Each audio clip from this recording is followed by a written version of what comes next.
My name is Herbert, and I have COPD.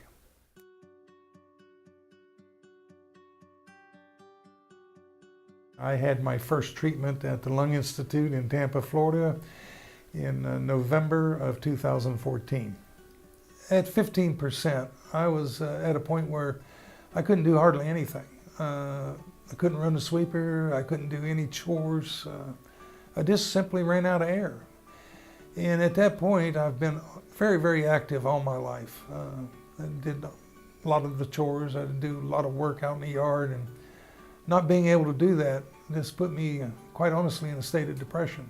It's hard to see him be not able to do things that he used to do a long time ago.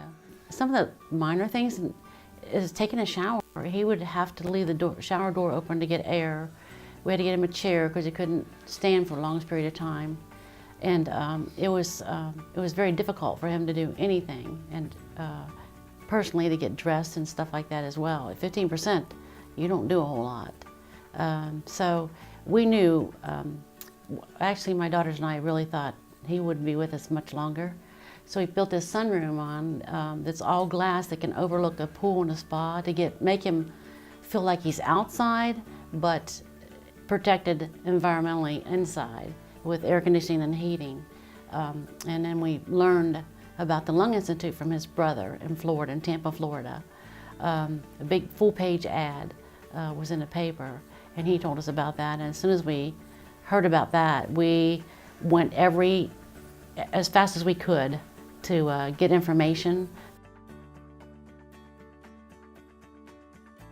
In May of 15, in fact, May the 13th, I fell, and I ended up with 5 fractures, which resulted in a hospital stay, as it turned out, 58 days. My doctor said he just couldn't believe that I was able to sustain that with my lungs, and he contributed that if it would have been the 15%, I would not be here today. Before we went to Lung Institute, he had a pulmonary function test, and it was a 15%.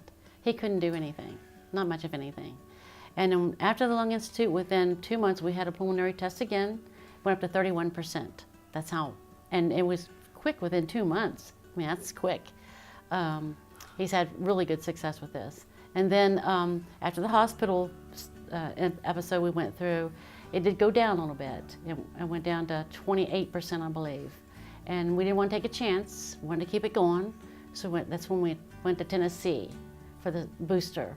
After the booster, we came back, it was up to 39%. And then the last chamber, that's the big one, if you all know what that is, the bigger lung test that they do for you. And that was done back in July. He is at 47% lung capacity.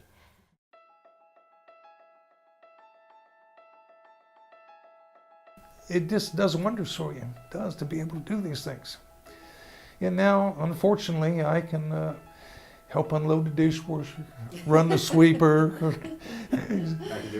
Yeah. But again, when you're used to doing things and then you're taken away from you, to do those simple things, be able to do them again, you just can't understand how that affects you mentally and how good it feels to be able to contribute. It's great. And I just cannot thank the Lung Institute enough for what they've given me, in my opinion, is a second opportunity at enjoying my retirement. Yeah. It's just been a wonderful experience. And not only that, I'd like to say that if it wasn't for that stem cell treatment from the Lung Institute, when he went in hospital, he would have not made it out there.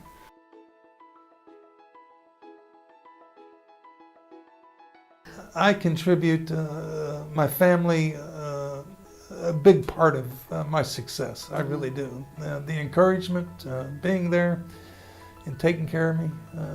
This lady has done things for me that no man should have to have another person do with that hospital and everything that happened. But I guess that's what love is all about. Yep. In fact, makes me tear up talking about it. Wonderful person. So. Thank you. I appreciate that. Oh.